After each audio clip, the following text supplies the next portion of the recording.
Yan, ito na ang ating sitaw o boss sitaw natin. Meron din tayong eggplant. Meron din tayong beef ang ating isahog, kamatis, onion, garlic. So yan ang ating recipe na ingredients na pwede na namang ibahagi sa inyo. Sa karne natin, i-marinate natin yan ng konting cornstarch.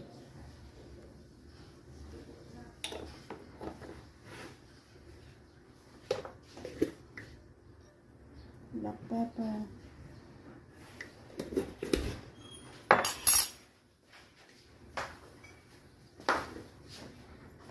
Seasoning powder.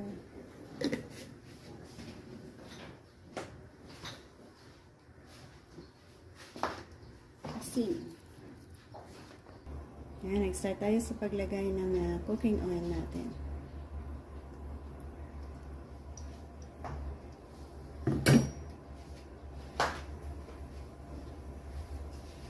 Konting gisa sa ating onion at garlic.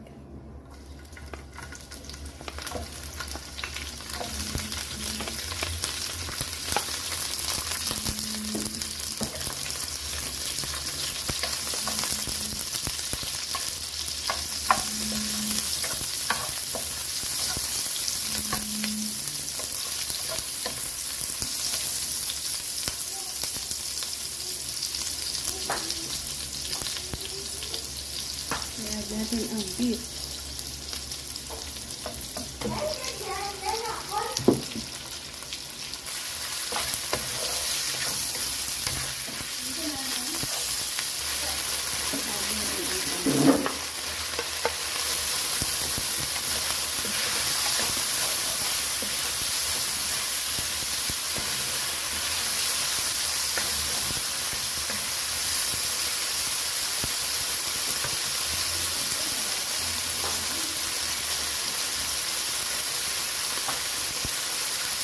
Tubig sa pagpapalambot sa pot. Ayan.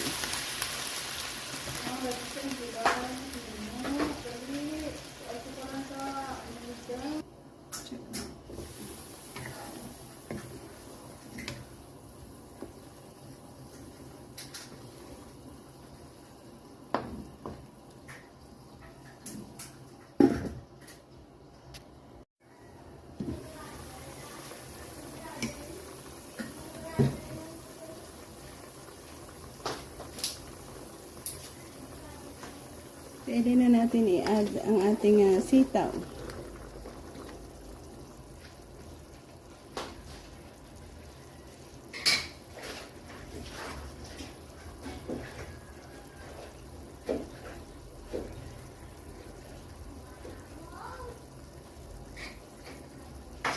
Next sa sitaw ang ating talong.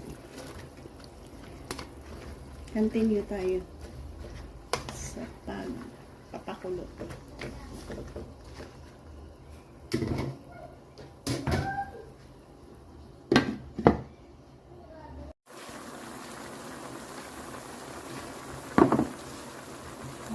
Add tayo asin.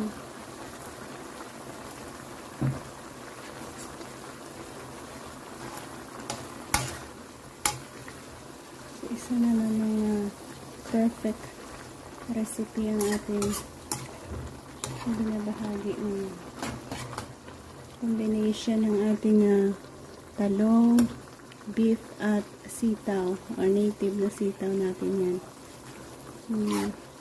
Boss sitaw.